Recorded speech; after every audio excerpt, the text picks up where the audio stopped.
Përshëndetje dhe mirë se vini në Shtetet Bashkuara të Amerikës me Noli Show, Noli TV. Sot një ditë e bukur, një ditë e hënë, por do ta shikojmë se do ta kemi në studion tonë televizive një bisedë spontane të bukur, të këndshme me njerëz të suksesshëm, siç janë edhe kanë një vlerë të madhe. Kështu që sot do ta kemi profesoreshën, asistenten, doktoreshën Maklena Nika.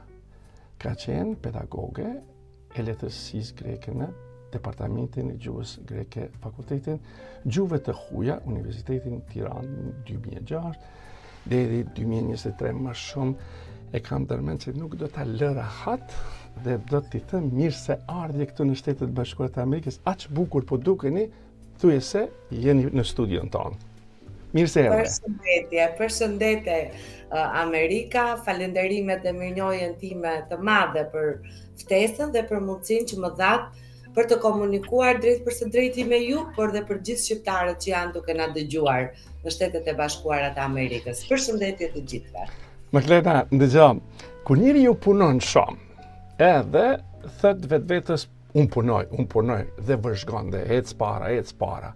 Dhe kur ndalet dikush dhe të rikthen dhe thot hajde Maklena na trego pak edhe për fëmijërinë e juaj, se si ka fillue ajo energjia juaj që t'jeni ku jeni sot.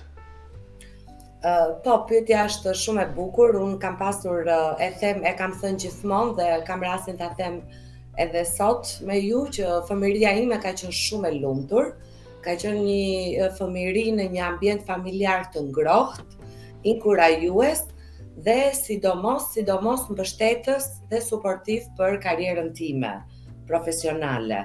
Unë kam dy prindër të cilët e kanë dashur artin, e kanë dashur letërsinë. Ne kemi një bibliotekë në shtëpinë e prindërve të trashëguar që nga koha e gjyshit tim, të cilin i matë ka pasuruar në kohën kur ishte student me ato kursimet e veta. Dhe në vazhdim, kur unë fillova të punoja, por dhe gjatë studimeve të mia, e kam pasuruar dhe me pjesën e librave që mua më kanë pëlqyer. Pra, unë jam rritur mes librave, unë jam rritur mes dashurisë për librin, për pikturën, për muzikën. Në familjen time, ime motër ka studiuar për violin në Akademinë e Arteve në Tiranë. Unë kam bërë kurs piano dhe motra tjetër ka bërë kurs piano, pra gjithçka ka qenë shumë e bukur nga fëmijëria ime.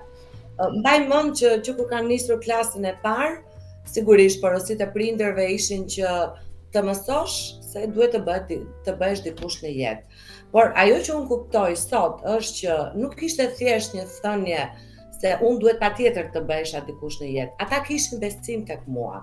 Pra prindrit e mi e dinin shumë mirë se çfarë potenciali të brendshëm kisha unë dhe i kam pasur gjithmonë pranë për të më orientuar, sepse e din pak a shumë të rinjt mund të kenë shumë dëshira, por jo gjithmonë mund të orientohen në rrugën e duhur.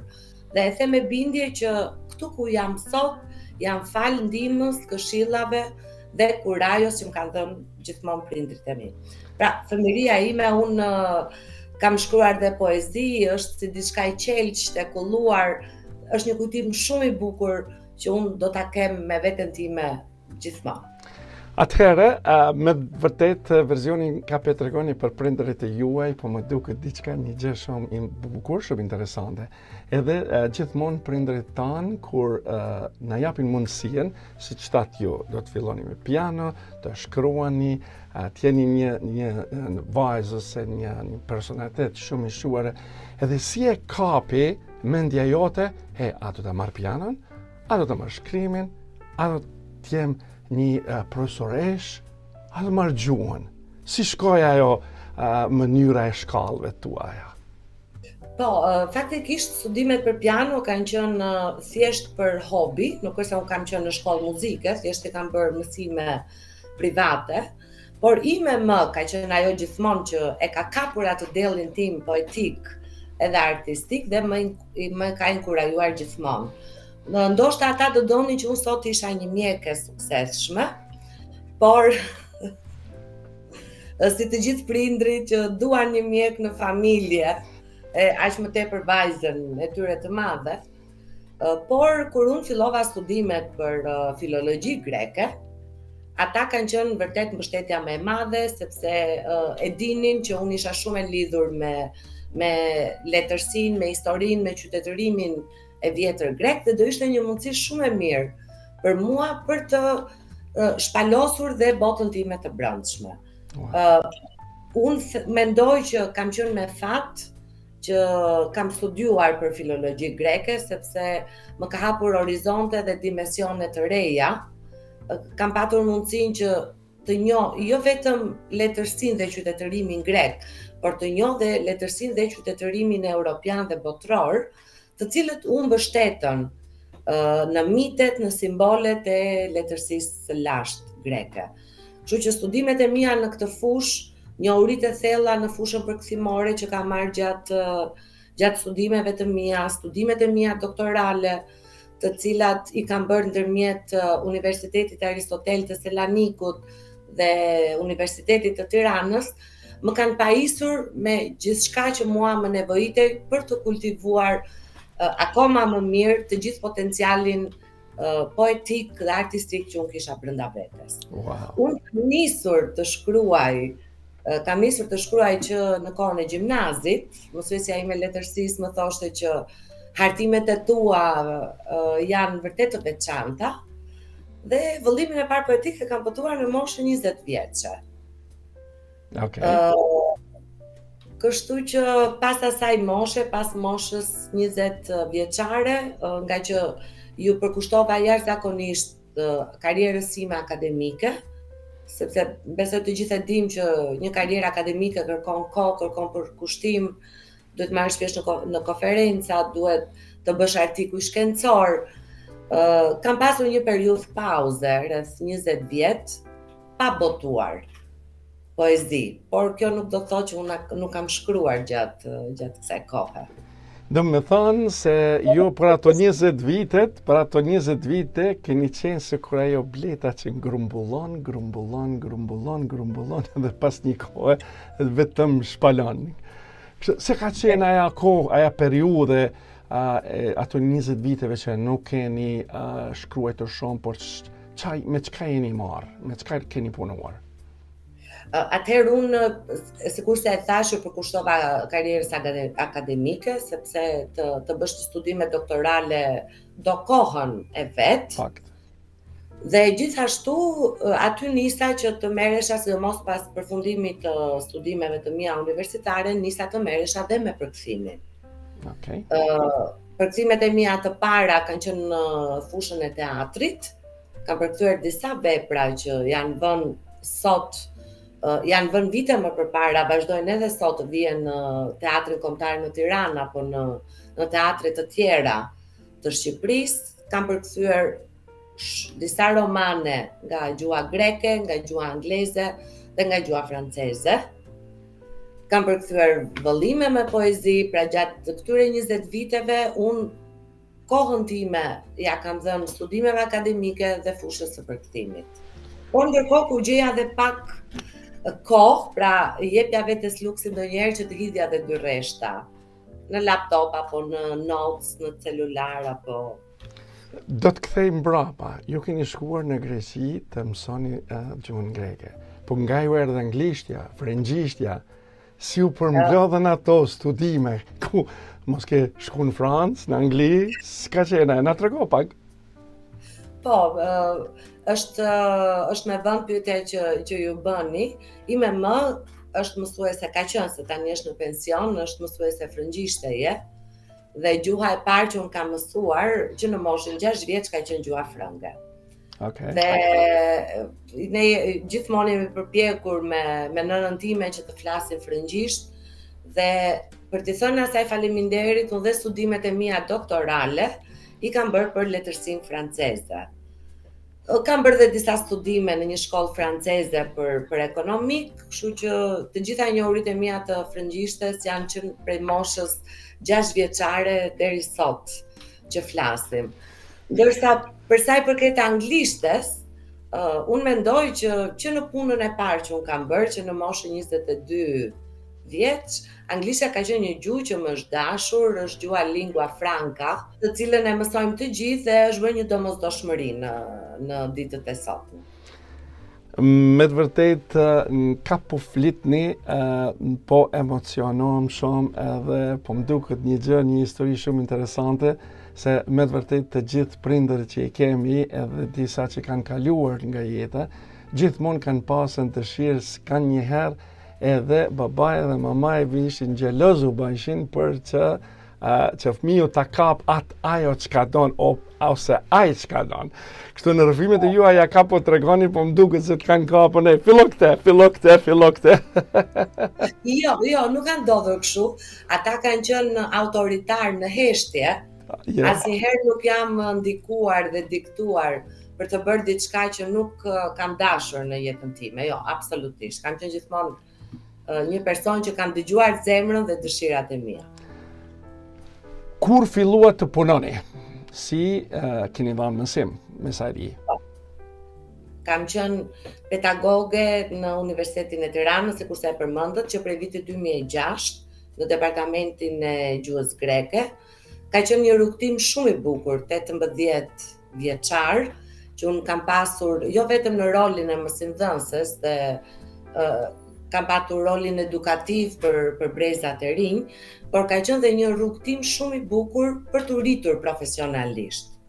Sepse kam patur mundësi të marr pjesë në projekte të bukura që ka bërë Universiteti i Tiranës, kam marr pjesë në konferenca të ndryshme ndërkombëtare, jo vetëm në Shqipëri, por dhe jashtë saj. Kam pasur mundësinë që të bëj programe shkëmbimi Erasmus+, duke dhënë mësim në universitete të huaja, pra jashtë Shqipërisë. Për mua ka qenë rrugtimi më i bukur që kam pasur. Jetës nuk i dihet asnjëherë, sepse jeta është me të papritura dhe asnjëherë nuk e dim se çfarë na ka rezervuar fati deri në fund, por ka qenë rrugtimi më i bukur. Ju keni punuar me nxënës grek edhe keni punuar me nxënës shqiptar. Si e ke pa talentin e atyre fëmijëve, studentave që ke punuar? Ke mësuar diçka prej tyre? Absolutisht, sepse unë çdo orë në auditor përballë studentëve e kam të konsideruar gjithmonë si një orë dhe një ngjarje të veçantë. Asnjë orë nuk ka qenë njësoj, asnjë klasë nuk ka qenë njësoj. Absolutisht ka pasur sfida, sepse të rinjtë e sotëm edhe e kemi parasysh që nuk janë siç kemi qenë ne përpara 25 viteve, dhe përballja me ata ka qenë gjithmonë edhe kënaqësi nga njëra anë, pra dhe përgjegjësi, por nga ana tjetër ka qenë edhe reflektim, ka qenë edhe mësim prej tyre, sepse nuk mëson vetëm nxënësi nga mësimdhënësi, por mëson edhe ti, si të menaxhosh klasën, si të sillesh me brezin e ri, si të menaxhosh një konflikt, apo si të transmetosh atyre në mënyrën më të qartë të mundshme dijet e tua. Pra ka qenë çdo orë mësimore një sfidë. Edhe si e mendon avansimin e teknologjisë dhe internetit në bazën e shpjegimeve të punëve materialeve tua? A thua se të rritë kapin edhe më shumë nëpërmes kompjuterit, nëpërmes internetit, apo si e mendoni? Mendimi im për këtë çështje është pak i dyzuar, sepse nga njëra anë i gjithë zhvillimi që ka marrë teknologjia në ditët e sotme është shumë praktik, sepse të ofron një informacion në kohë reale, të cilin ti nuk mund ta marrësh as në biblioteka apo as në platformën e vjetër që ne jemi mësuar me Google-in. Nga njëra anë është praktik, të shkurton kohën, të mbush me informacione dhe ta bën më të lehtë disi punën. Por nga ana tjetër, se unë kam pasur disa raste dhe me studentët, nga ana tjetër të bën më dembel. Fakt. Të bën më dembel, të bën më pasiv, të bën jo dhe kaq shumë kërkues ndaj vetes për ta vrarë mendjen dhe për të gjetur mënyrën më të mirë për të bërë një detyrë kursi apo për të trajtuar një temë të caktuar. Unë i ndjek me shumë vëmendje të gjitha debatet, zhvillimet që bëhen jo vetëm në Shqipëri për inteligjencën artificiale, por në të gjithë botën. Dhe të gjithë thuajse akademikët, njerëzit e letrave, edhe vetë shkencëtarët dhe vetë ata që kanë shpikur këtë mundësi informacioni në kohë të jashtëzakonshme, kanë dhe ata dilemat e tyre. Wow. Por jo që mua më pëlqen dhe më inkurajon për t'ua thënë të rinjve për ta përdorur, është që të paktën të rinjve mund të kultivojë krijimin e një ideje të caktuar. Sepse nëse ti e ke idenë e qartë për diçka që kërkon apo për diçka që dëshiron të punosh me të, besoj që burimi që të ofrohet mund të menaxhohet dhe përpunohet nga ana jote. Wow, atëherë do të dalim pak, do na tregosh që ju në vitin 2022 jeni nderuar nga Ministria e Kulturës dhe Sportit dhe Fondacionit Grek. Po, ka qenë vërtet një vlerësim i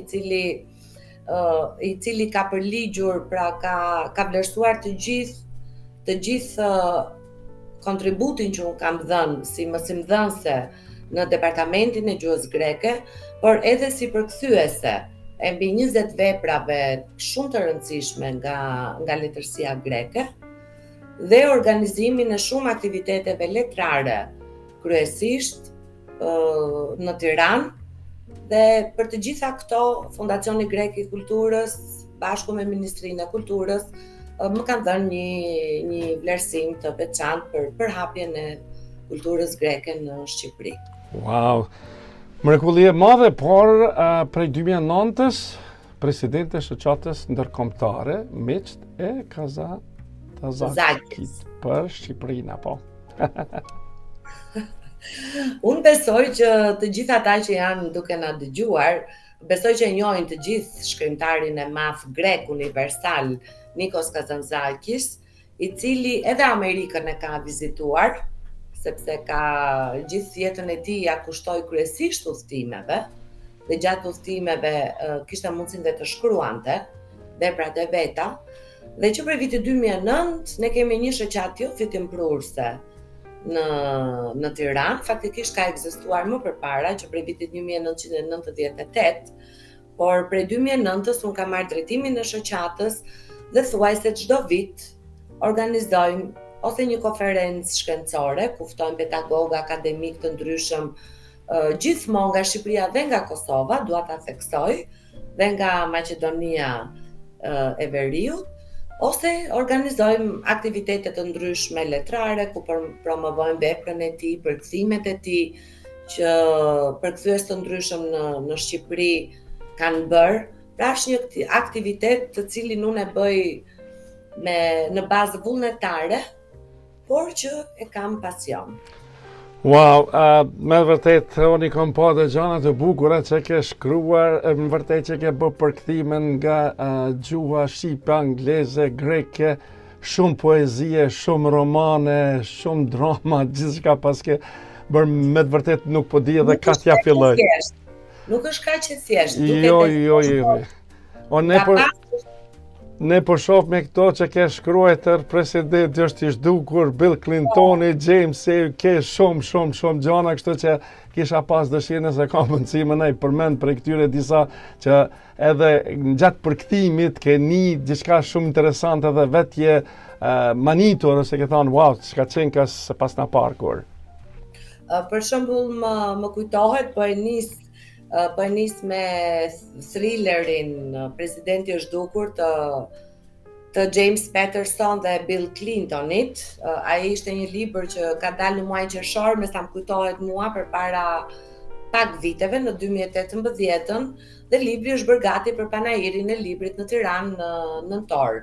Pra ka qenë një përkthim rekord në bashkëpunim me një përkthyese tjetër, sepse ishte vërtet koha shumë e kufizuar për ta përkthyer, por ajo që unë nuk do ta harroj asnjëherë nga përkthimi i këtij libri janë të vërtetat e fshehta dhe të koduara që besoj Bill Clinton si ish presidenti i Amerikës ka dashur që t'i transmetoj nëpërmjet fictionit, pra nëpërmjet letërsisë.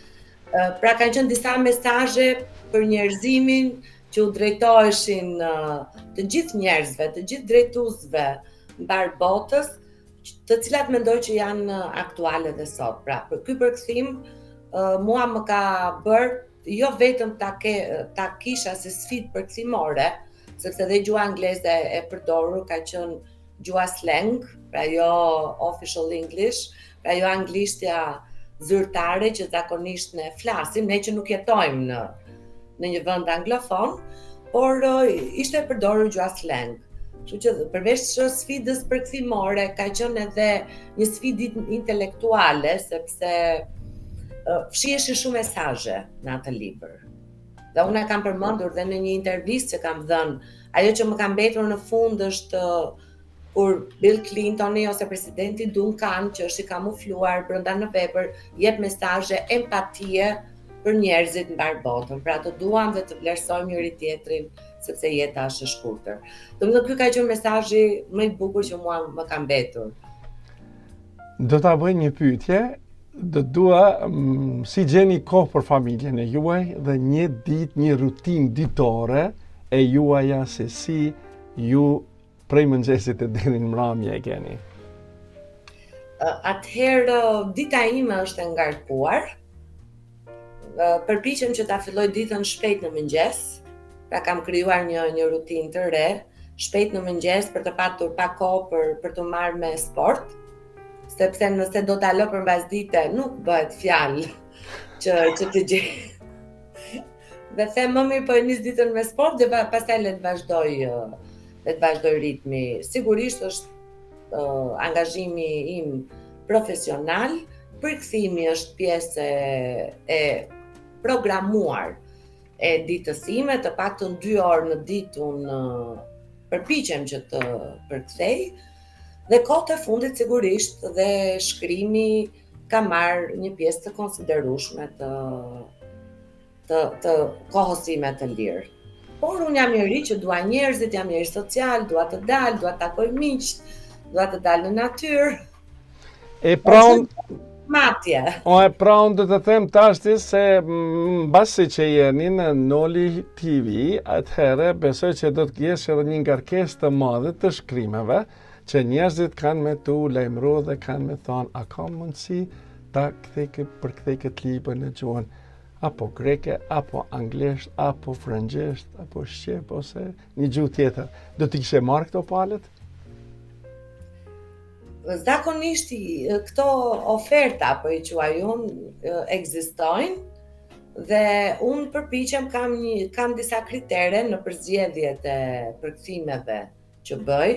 Pra gjithmonë kam prioritet veprat që mua më pëlqejnë, pra letërsia që mua më pëlqen, letërsia e mirë, letërsia e thellë, filozofike. Dhe pastaj absolutisht nëse ngelet kohë, pse jo.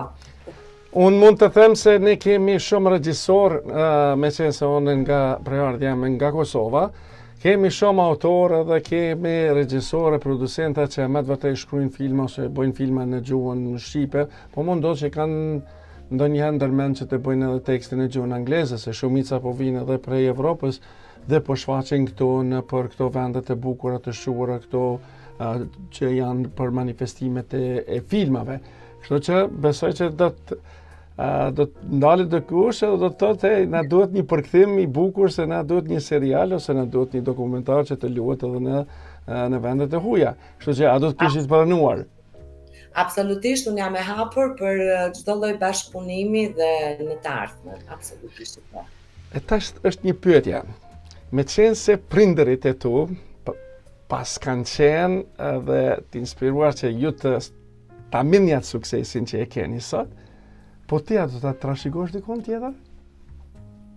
Patjetër që po, unë e kam trashëguar 18 vite që kam qenë pedagoge tek studentët e mi dhe e them sot këtë gjë sepse kur ata mbarojnë studimet dhe ti takon rastësisht, mund të takosh në rrugë apo në një vend pune dhe e kupton, e sheh dhe e ndjen në sytë e tyre, në fjalët e tyre, mirënjohjen që ata kanë për ty dhe atë rrugën e re që ti u ke hapur, sigurisht që unë ndjej që kam lënë diçka tek ata.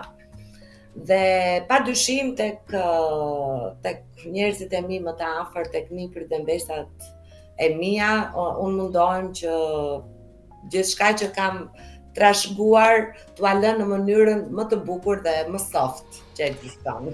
Kjo është një gjë e bukur dhe një pasuri e bukur që ti me pasionin tënd të bukur dhe të shquar ke dëshirë edhe ta trashëgojsh. Kisha pas dëshirë të dim edhe një mesazh nga ju. Për të gjithë shqiptarët anë mban kudojnë që janë në botë. Atëherë mesazhi im absolutisht u drejtohet të gjithë shqiptarëve kudo që janë në çdo cep të rruzullit toksor. Mesazhi im për ta është që duhet jemi gjithmonë të bashkuar për të mos humbur vlerat tona kulturore, për ta mbajtur të gjallë trashëgiminë tonë kulturore, për të folur shqip, për të mos harruar fëmijët tanë që ndoshta janë lindur dhe rritur jashtë territoreve shqipfolse, për të mos e harruar asnjëherë shqipen dhe sigurisht për të vazhduar për të kontribuar në artin dhe në kulturën shqipe. Sepse për mua vegla arma më e mirë, arma më e fortë që ka një popull është padyshim gjua, letërsia dhe arti, për t'i mbijetuar kohës. Atëherë do të pyes një gjë më të bukur, sa vende ke shetit dhe a ke dëshirë ta vizitosh Amerikën, New Yorkun? Jo vetëm New Yorkun. Unë kam disa miq kam miq në Amerikë, por kam edhe shumë të afërt, të cilët kanë mbi 20 vite që jetojnë në Amerikë në shtete të ndryshme, Boston, Ohio, California. Kam njerëz në Universitetin e Harvardit në Boston, kështu që arsyet e mia për të ardhur në Amerikë kam dhe ju. Po, me kënaqësi. Arsyet për të ardhur në Amerikë janë të shumta. Nuk e kam vizituar Amerikën dhe kalimi i oqeanit do jetë një lumturi shumë e madhe për mua. Ndërsa vendet që unë kam vizituar nuk janë aq shumë sa kam dashur dhe kam ndërruar. Nuk e kam kaluar Europën, por mendoj, siç thot Oscar Wilde, që njeriu ka shumë ëndra. Jetojnë për ëndrat, por nëse ato realizohen të gjitha, atëherë nuk ka më kuptim asnjë gjë. Kështu që në ëndrat e mia një pjesë të madhe zë edhe udhtimi. Atëherë pra, kur të vizitosh New Yorkun, rrugës për në Boston, do të ndalesh në televizionin ton që kemi në Rock Hill Community TV, televizioni shtetënor, ku do të bëjmë edhe një bisedë edhe pak më ndryshe për se si do ta kalosh këtu në Shtetet Bashkuara me gjithë shoqen tënde të paharruar, Helenën, dua ta marrësh me vete, edhe të kalon një çaste të bukura. Nëse kam kështu që Helena që po na dëgjon dhe unë do vim patjetër t'ju vizitojmë në Amerikë. Atëherë, nëse kam anashkalu diçka, Maklena, je mirë pritur të na thuash edhe të na tregosh. Jo, pjesa ne thuajse folëm për udhëtimin tim profesional dhe akademik. Ajo që mua më intereson tani, sepse është kjo gjë mendoj që vjen me një pjekuri të caktuar. Gjëja që unë po jap më shumë rëndësi dhe e kuptoj që është diçka shumë e bukur që jam duke bërë, është të shkruarit. Dhe përveç 3 vëllimeve poetike që unë kam shkruar, besoj, uroj dhe shpresoj që të shkruarit do jetë pjesa më e rëndësishme e profesionit tim në të ardhmen. Unë një gjë mund të them, kur suksesi juaj mos u ndalt, vetëm para, lart dhe më lart. Gjithçka që bëhet me dëshirë, gjithçka që bëhet me zemër, asnjëherë nuk të lodh, pavarësisht se është lodhje, asnjëherë nuk të lodh, por të bën vetëm përpara dhe të jep kurajon e duhur. Besoj dhe ti jeni duke bërë gjën që dëshironi, kështu që kuptohemi. Atëherë, pra për fond dua t'ju falenderoj shumë për kohën juaj dhe me të vërtetë ishte një kënaqësi ime që për çdo emision të radhës që kemi, po shfaqen njerëzit e suksesshëm siç jeni ju edhe shumë tjerë. Falenderimet e mia të përzemërta nga Tirana, që më dhat mundësinë të bëjmë pjesë e emisionit tuaj, por edhe për të ndarë me të gjithë shqiptarët që po na dëgjojnë pjesë të vogla nga jeta jonë. Ju uroj shumë suksese. Faleminderit. Pra të nderuar shikues dhe dëgjues kudo që jeni në Shtetet Bashkuara të Amerikës dhe në të gjithë globin, është kënaqësia ime që patëm profesoreshën tonë Maklena Nikan nga Tirana, kështu që me të vërtetë ishte një kënaqësi e madhe deri në emisionet e radhës në kanalin 39 në TV Alb dhe në kanalin 250 në Nimi TV, ku mund të shikoni emisionet e tona çdo të diele prej orës 9 të mëngjesit deri 9 të mramit. Kurse në Evropë besoj që do të jetë e njëjta, me qenë se ne jemi 6 orë mbrapa. Mirëmbëjtje dhe faleminderit.